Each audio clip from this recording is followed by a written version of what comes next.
Aujourd'hui, je voudrais te parler d'une solution que j'ai découverte et qui te permet tout simplement de gérer et de planifier tes interventions et notamment si tu as plusieurs techniciens ou plusieurs collaborateurs sur le terrain. Du coup, je t'en parle tout de suite. Bonjour à tous, c'est Nicolas, ton artisan électricien préféré. Aujourd'hui, je fais la partie, alors moi qui m'intéresse le moins, c'est l'administratif. Mais justement, j'essaye d'avoir des outils pour essayer d'optimiser ce temps que j'aime pas trop passer au bureau.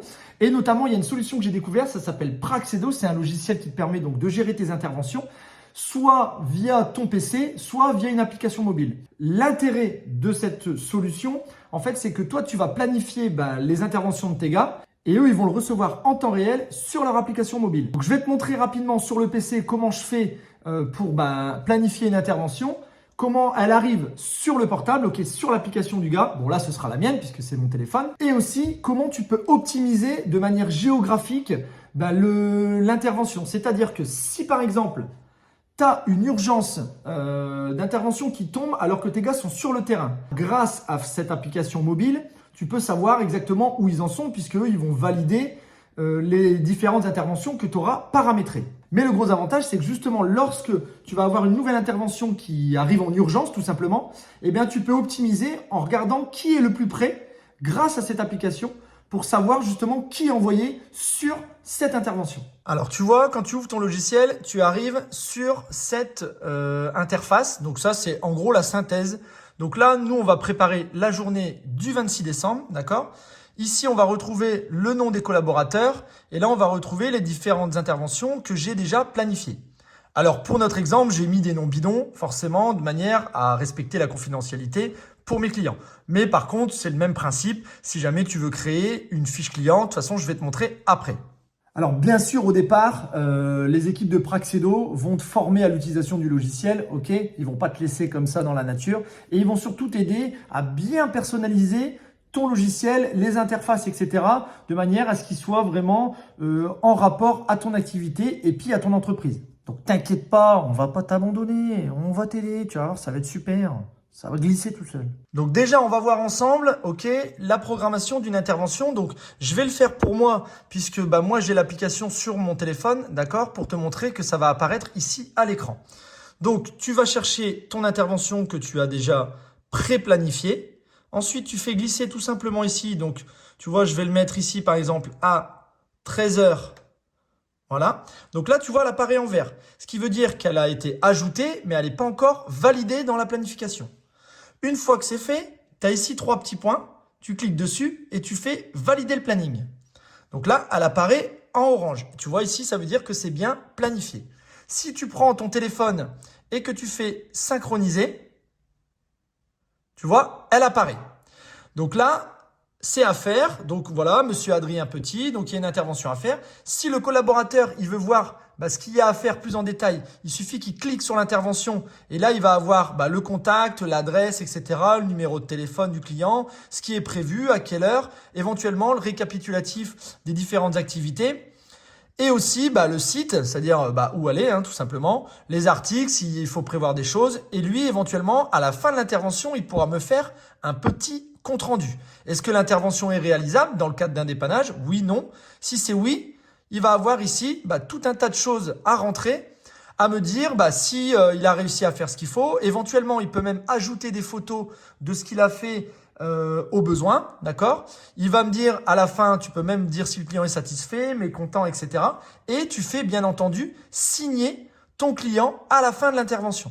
Donc ça, c'est vraiment hyper pratique. Alors le gros avantage de l'appli, c'est que tu as toujours un récap de tes interventions, ce qui veut dire que tu as toujours tu peux tracer, éventuellement même extraire un PDF et l'envoyer au client sur le récap de l'intervention. Le client peut même lui mettre des petits commentaires s'il le souhaite que tu peux ajouter sur l'application mobile directement. Et ça, pour un suivi et même vis-à-vis de tes clients, pour leur montrer que tu suis les interventions, si par exemple tu fais de la maintenance, c'est quand même nickel. C'est un vrai gage de qualité. Le deuxième avantage, tu vois, de la planification, c'est que tu vois ici, c'est grisé.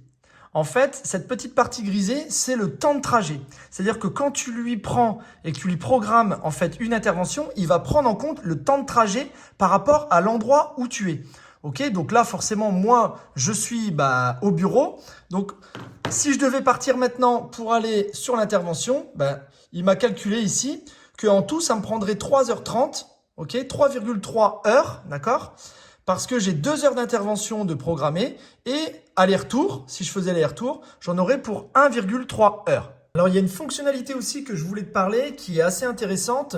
En fait, c'est quand tu as des urgences, par exemple. Tu vois, on va dire, j'ai un appel la veille pour faire un dépannage d'urgence chez un client le lendemain matin. Ce que je peux faire déjà, c'est déjà programmer l'intervention urgente. Ok, tu vois ici, elle est en attente. Donc là, j'ai mis ici intervention urgente, d'accord? Donc, elle apparaît ici en bas.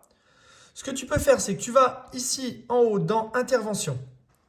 Donc, tu vas avoir ton intervention, tu vois, avec le petit drapeau rouge, ça veut dire que c'est urgentissime, il faut se dépêcher. Tu cliques sur l'intervention et tu as cette petite fonctionnalité qui est très sympa, c'est ici. Tu vois, tu vas dans afficher la carte, d'accord? Tu cliques dessus. Tu vas dans tes techniciens. Tu cliques sur les techniciens, voilà. Donc là, pour l'instant, on va rien rentrer de spécifique parce que tu peux, en fonction des compétences, savoir si tu peux l'envoyer ou pas sur le dépannage. Mais là, on va juste montrer en fait le principe du calcul du temps de trajet pour optimiser en fait le déplacement et savoir qui c'est qui va être le plus près de l'intervention au matin. Donc tu mets rechercher et là, regarde, on a les techniciens qui apparaissent avec le kilométrage par rapport au lieu d'intervention. Donc ici, les petits carrés, c'est les différents techniciens, d'accord? Donc, on voit que moi, déjà, je suis le plus loin. Donc, tranquille, je ne vais pas y aller. Je vais envoyer forcément la personne qui sera le plus près demain matin du dépannage. Donc, ce sera, tu vois ici, Jean-Yann, donc qui est ici sur Rouvroy et qui va aller directement demain matin au dépannage. Donc, on va pouvoir retourner dans la synthèse, ok? Prendre ici l'intervention et la mettre demain matin à 8 heures. Donc voilà, tu vois, elle apparaît ici. Donc forcément, elle est encore en vert puisqu'elle n'est pas encore validée dans le planning. Donc là, ici, je peux aller juste valider. Voilà. Donc là, elle apparaît planifiée. Et quand Jean-Yann va synchroniser son téléphone, elle va apparaître du coup sur son portable. L'avantage du coup là de ce procédé-là, c'est que tu peux suivre tes gars quasiment en temps réel. Alors le but, on est d'accord, c'est pas de fliquer tes gars, d'accord, mais c'est d'optimiser le temps. Tu sais très bien que quand tu es artisan ou que quand tu as ton entreprise, le temps c'est de l'argent. Tu peux pas te permettre de perdre du temps. Et forcément, il faut savoir où tes gars ils en sont. C'est pas c'est pas fliquer parce que moi j'aime pas ce principe-là, mais par contre, on est d'accord qu'il faut optimiser le temps et plus tu optimiseras et plus tu seras rentable, plus tu vas gagner de l'argent. Donc c'est le principe quand même aussi de suivre justement, une fois que tes gars auront synchronisé leur application, tu sauras exactement que c'est terminé, que tu peux les envoyer éventuellement sur autre chose ou tu sauras quand est-ce qu'ils vont commencer justement l'intervention suivante. Donc voilà, c'est pratique quoi. Bon voilà, j'ai essayé de te mettre quand même les principales fonctions vraiment de l'outil, mais il faut savoir que c'est un outil qui est, qui possède énormément de fonctionnalités.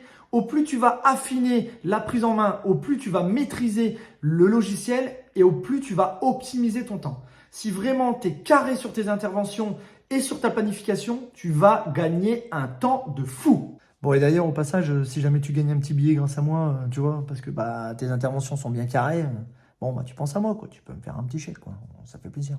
Voilà, j'espère que cette vidéo t'a été utile. Surtout, si tu as besoin de renseignements ou de questions, n'hésite pas à mettre un petit commentaire et on se chargera de te répondre ou t'envoie un message privé, etc. Enfin bref, et l'équipe de Praxedo et moi-même, on te répondra parce que voilà, on est sympa. Je te dis à bientôt pour une prochaine vidéo. Allez, ciao, bye.